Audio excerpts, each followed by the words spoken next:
কেমন আছেন আপনারা? আজ আমি আপনাদেরকে একটি উপাদেয় এবং খুব গুরুত্বপূর্ণ ফল নিয়ে আলোচনা করব। ঠিক বলেছেন, আমি আজকে আপনাদের জন্য পেয়ারা এবং তার ব্যবস্থাপনা নিয়ে আলোচনা করব। আমরা সাধারণত পেয়ারা গাছ লাগানোর পরেই চিন্তা করতে থাকি বা একটু দুশ্চিন্তায় থাকি কিভাবে এত সুন্দর পেয়ারা উৎপন্ন করতে পারবো যাতে আমি বাজারে অনেক দামে বিক্রি করতে পারি এবং যারা ভোক্তা তারা সুস্বাদু পেয়ারার স্বাদ গ্রহণ করতে পারেন। অনেকে হয়তো শখের বশে বাগান তৈরি করেন বা বাণিজ্যিকভাবে পেয়ারা তৈরি করেন, কিন্তু হয়তোবা মাঠ পর্যায়ে কারিগরি কিছু অভিজ্ঞতার অভাবের জন্য দেখা যায় পুরো প্রচেষ্টা ব্যর্থ হয়ে যায়। সেটা যেমন চাষি ভাইদের জন্য আর্থিক ক্ষতির কারণ হয়, তেমন আমরা ভোক্তারাও সুস্বাদু পেয়ারা থেকে বঞ্চিত হই। তো পেয়ারা চাষ করতে গেলে সাধারণত রোগ, পোকামাকড়, বালাই, বিভিন্ন বালাই এবং কিছু কালচারাল প্র্যাকটিস আমাদেরকে জানতে হবে। তাহলেই আমরা উৎপন্ন করতে পারবো প্রচুর পরিমাণে সুস্বাদু এবং মানসম্পন্ন পেয়ারা, এবং আমরা যেমন বাজার মূল্য নিশ্চিত করতে পারবো, তেমনি সকলের জন্য সুস্বাদু পেয়ারার সরবরাহ সুনিশ্চিত করতে পারবো। তবে যদি আমরা এই সামান্য ব্যবস্থাপনাগুলোকে এড়িয়ে যাই বা ওভারলুক করে যাই, তাহলে কিন্তু আমাদের সমূহ বিপদের সম্ভাবনা হতে পারে।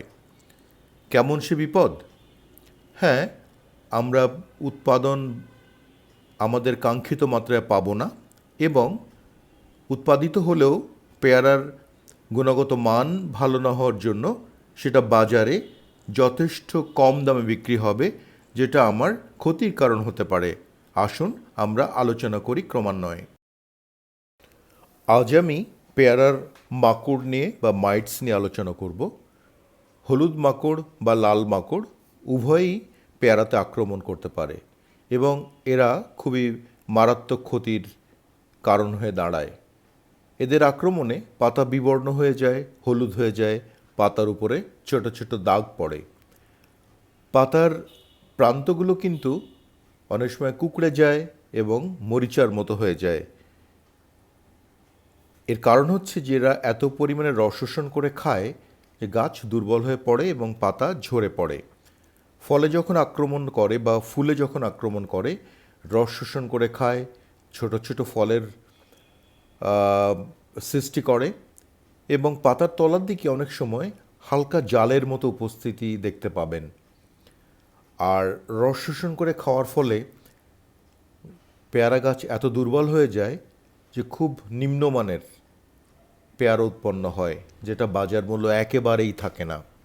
অর্থাৎ আপনার যে লক্ষ্য সুস্থ, স্বাস্থ্যবান, সতেজ পেয়ারা উৎপন্ন করে অধিক লাভ করবেন, সেটা একেবারে দুরভিসন্ধি হয়ে যায়। আর এই ফলের গায়ে দেখবেন মাকড়ের আক্রমণের ফলে লালচে বা শক্ত কর্কের মতো বা মরিচার মতো দাগ পড়ে যায়। এগুলোর ফলে ফলের স্বাদ এবং অন্যান্য গুণাবলী একেবারে নষ্ট হয়ে যায়।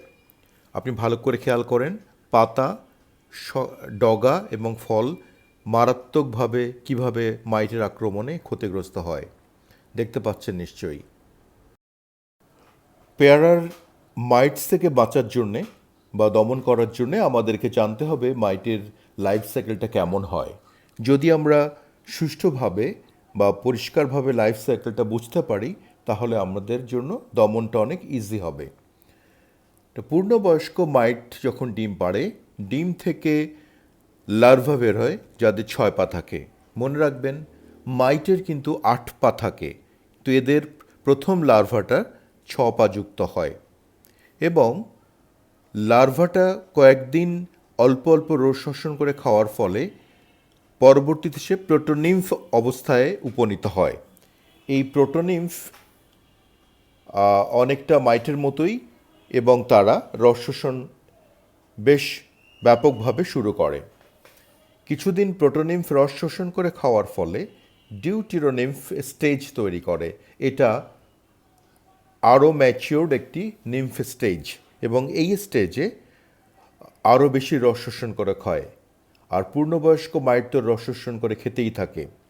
কিন্তু দেখা গিয়েছে যে ডিউটিরোনিম্ফ এবং প্রোটোনিম্ফ এই উভয় স্টেজেই ব্যাপক পরিমাণে তারা রস শোষণ করে খেয়ে ফেলে এবং গাছের পাতা, ডগা, ফল সব নষ্ট করে দেয়।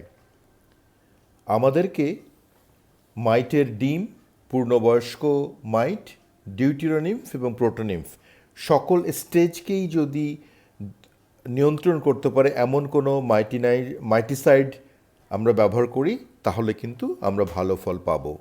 এজন্যে আমরা abamectin EC, propargite EC, bifenazate, WP, spiromesifen SC বা ফেনপাইরক্সিমেট এসসি টাইপের বা এই ধরনের রাসায়নিকের ফর্মুলেশন বাজারে যেগুলি আছে সেগুলি যদি আমরা অনুমোদিত মাত্রায় এবং নিয়মিত বিরতিতে সঠিকভাবে ব্যবহার করতে পারি, সঠিক স্টেজে বা সঠিক টাইমে, তাহলে দেখবেন আপনি দক্ষতার সঙ্গে আপনার পেয়ারার মাইট দমন করে ফেলেছেন এবং আপনি উৎপন্ন করতে পারবেন বাণিজ্যিকভাবে লাভবান পেয়ারার ফসল। তা না হলে কিন্তু আপনি অনেক ক্ষতির মুখোমুখি হবেন। আর মাকড়নাশক প্রয়োগের মধ্যে, দুই প্রয়োগের মধ্যে 7 থেকে 10 দিন বিরতি রাখবেন এবং ব্যবহারের আগে যেহেতু এটা একটি বিষ, লেভেলে কী কী সতর্কতা আছে পড়ে নেবেন। আর একটা কথা মনে রাখবেন যে একই ধরনের মাকড়নাশক বারবার ব্যবহার না করে, ক্রমাগত ব্যবহার না করে কিছু পরিবর্তন করে করে ব্যবহার করবেন, তাহলে আপনি ভালো ফল পাবেন, না তো মাইটের এগেনস্টে রেজিস্ট্যান্স ডেভেলপ করে। আর যদি আপনি দক্ষভাবে মাইট দমন করতে পারেন তাহলে আপনি পাবেন এই ধরনের সুস্বাদু, রসালো, লোভনীয় পেয়ারা যা আপনি বাজারে বিক্রি করতে পারবেন, আপনার কাঙ্ক্ষিত স্বপ্নকে পূরণ করতে পারবেন লভ্যাংশ ঘরে এনে। সুধীমণ্ডলী, এতক্ষণ আমার সঙ্গে থাকার জন্য আপনাদেরকে আন্তরিক ধন্যবাদ। আপনাদের যদি ভিডিওটি ভালো লেগে থাকে দয়া করে সাবস্ক্রাইব করবেন, শেয়ার করবেন এবং একটি লাইক চিহ্ন দিবেন, তাহলে আমি আপনাদের কাছে চিরকৃতজ্ঞ থাকব। এবং আপনাদের এই সামান্যতম প্রচেষ্টা আমাকে আরও প্রয়োজনীয় ভিডিও করতে উৎসাহিত করবে। ধন্যবাদ।